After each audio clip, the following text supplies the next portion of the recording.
Hi friends, તમે dinner માટે કંઈ નવું વિચારતા હોય કે શું બનાવું, તો આજે હું તમને એક નવા મસાલા સાથે પનીર પેપર ફ્રાય સાથે lachha paratha super tasty combo તો રેસ્ટોરન્ટ જેવું જ બનશે.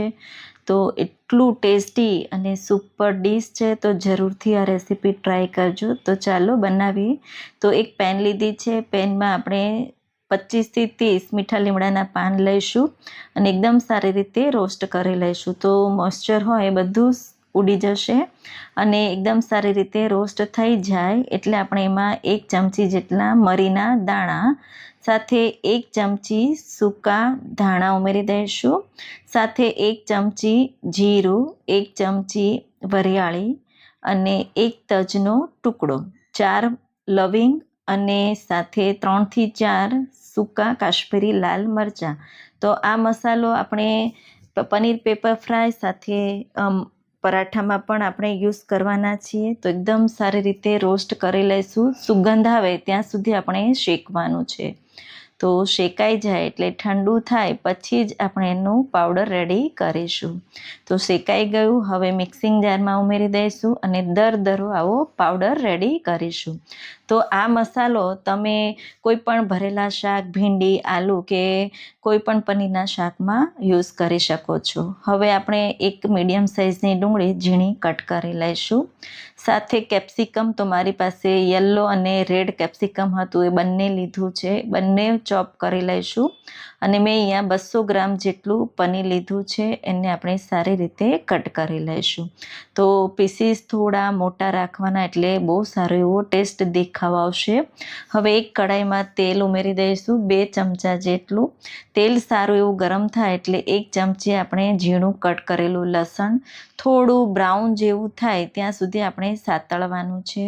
તો સતળાઈ જાય એટલે આપણે લીલા મરચાં, તો મેં અહીંયા તીખાસવાળા લીધા છે, 3થી 4 આ રીતે સ્લીટ કરીને ઉમેરી દઈશું. સાથે મીડિયમ સાઇઝની ડુંગળી, યલો કેપ્સિકમ, ગ્રીન કેપ્સિકમ અને રેડ કેપ્સિકમ, મેં બધા જ કેપ્સિકમ અડધા અડધા લીધા છે અને એકદમ સારી રીતે આપણે સાતળવાનું છે. તો ક્રન્ચી રહે એ રીતનું સાતળીશું.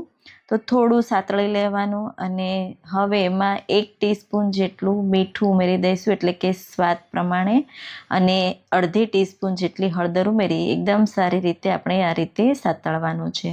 તો ગેસની flame medium two high side રાખીને શાકભાજી ક્રન્ચી રાખવાના છે એટલે બહુ સારો એવો ટેસ્ટ આવશે. તો આ રીતે હવે એમાં આપણે વાટેલો મસાલો, તો હું અહીંયા 1.5 ચમચી જેટલો મસાલો ઉમેરી રહી છું. જો પનીર અને સબ્જી તમારા ક્વોન્ટિટીમાં વધારે હોય તો મસાલો તમારે એ રીતે ઉમેરવાનો. તો અહીંયા પનીર પણ ઉમેરી દીધું અને એકદમ સારી રીતે આપણે મિક્સ કરી દઈશું. તો પનીર તમારે લાસ્ટમાં જ ઉમેરવાનું. જો તમે પહેલાં ઉમેરશો તો પનીર એકદમ ચૂ થઈ જશે, કડક થઈ જશે, ખાવામાં મજા નહીં આવે. તો આ રીતે એકદમ હળવા હાથે આપણે મિક્સ કરવાનું છે.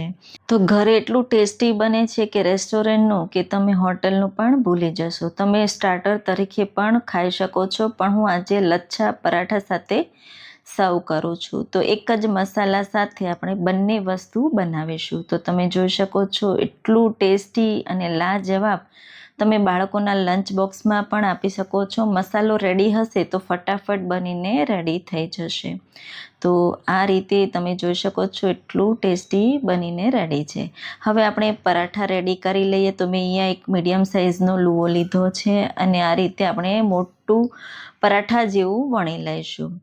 તો આ રીતે મેં પહેલેથી જ લોટ બાંધી લીધો હતો અને હવે પરાઠું વણાઈ જાય એટલે 1 ટીસ્પૂન જેટલું ઘી ઉમેરી અને મસાલો આપણે ઉમેરી દઈશું અને આ રીતે એકદમ સારી રીતે આખા પરાઠા પર આવે એ રીતે પાથરી દઈશું અને ઉપરથી થોડા લીલા ધાણા છાંટી દઈશું અને આ રીતે પીઝા કટરથી આ રીતે કટ કરી લઈશું. તો બહુ ઇઝી પરાઠા છે, થોડી મહેનત છે, પણ પરાઠા બહુ ટેસ્ટી એવા બનશે.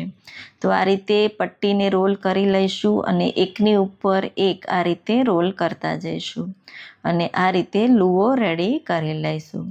અને કોરા લોટમાં ડસ્ટ કરી એકદમ હળવા હાથે આપણે પરોઠું વણવાનું છે. તો આ રીતે ધ્યાન રાખવાનું, એકદમ હળવા હાથે પરોઠું વણી લીધું અને હવે પહેલેથી જ તવો ગરમ કરવા મૂકી દીધું હતું. તવામાં ઉમેરી દઈશું. બંને સાઈડ આપણે ઘી કે બટર લગાવી એકદમ સારી રીતે ક્રિસ્પી થાય ત્યાં સુધી શેકવાનું છે. તો પરાઠા હંમેશા ઘીમાં શેકવાના, બહુ સારો એવો ટેસ્ટ આવશે અને પરાઠા એકદમ સોફ્ટ એવા બનશે. તો જરૂરથી આ રેસીપી ટ્રાય કરજો. એક જ મસાલા સાથે બંને રેસીપી રેડી થશે. તો હવે ગરમા ગરમ આપણે સર્વ કરીએ. તો પનીર પેપર ફ્રાય જરૂરથી ટ્રાય કરજો. તો આ રીતે તમે કોમ્બો બનાવીને પણ ખાઈ શકો છો અને સ્ટાર્ટર તરીકે પણ તમે ખાઈ શકો છો. તો પનીર કેટલું સોફ્ટ છે તમે જોઈ શકો છો.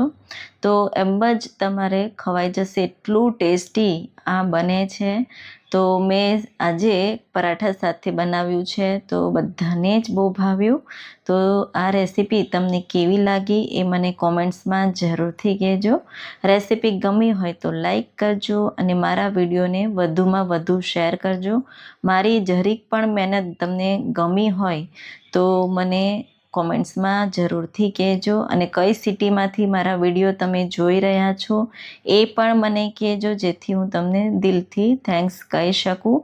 તો આ રેસીપી તમે જરૂરથી ટ્રાય કરજો. રેસ્ટોરન્ટનું પણ તમે ભૂલી જાઓ એવી આ રેસીપી ઘરે બનશે. અને જ્યારે તમે સર્વ કરો ત્યારે ઉપરથી લીંબુ આ રીતે નીચોવીને તમે ખાશો તો સ્વાદ બહુ સારો એવો બમણો થઈ જશે. તો રેસીપી ગમી હોય તો લાઈક કરજો, શેર કરજો. આવજો.